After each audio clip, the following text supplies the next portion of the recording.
কোন মহিলা যদি কোরবানির দিনে কোরবানির পশুটাকে জানালার ফাঁক দিয়ে তাকায়া তাকায়া দেখে আর ইসমাইলের কথা ভাবে, আমি আমার ওই মাদেরকে বলবো, মা হাজেরা সন্তানদের সাজাইয়া স্বামীর হাতে জবাই দিতে দিছে, আর তোমার স্বামীর হাতে যখন পশুটা জবাই দিয়ে তেল মালিশ করে দিবা,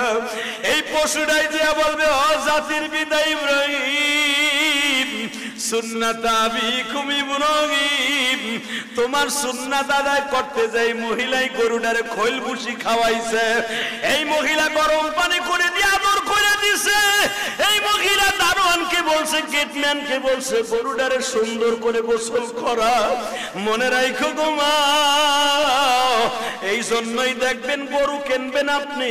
গরুটার তদারকি দিয়া দিবেন আপনার বিবির আন্ডারে। আপনার বিবি যদি এই গরুটারে তেল মালিশ করে দেয়, গরম পানি করিয়া দেয়, একটু আদর করে দাও গো মা, ইসমাইলের গাড়িতে তুমি জান্নাতে যাইবা। এই জন্য গরু কিনা বাড়ির সামনে ঝুলাইয়া রাখবেন, বাড়ির সামনে বাইন্দা রাখবেন, আপনি নিজের হাতে আদর করবেন, এটারে শ্যাম্পু দিয়ে গোসল করাবেন, এটার মাথায় চুলকায় দিবেন, আর চোখের বাড়ি সাইরে দিয়া বললেন,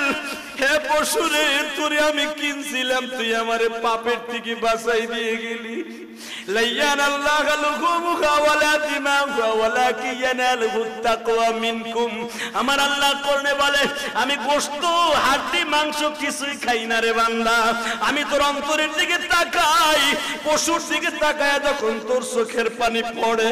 তোর পশুটা তো আইসা আমার কাছে বলবে, মালিক রে,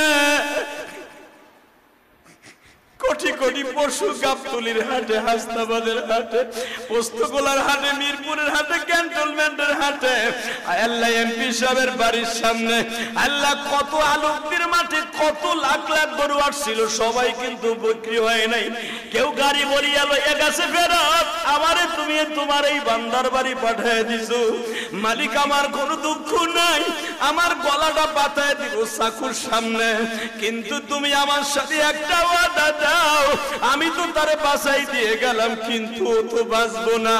আমারে খাওয়ার পরে যদি নামাজটাও ঠিক মতো না পড়ে ঘুমালি, আর কোরবানির টাকার মধ্যে যদি সুদ ঘুষের টাকা থাকে,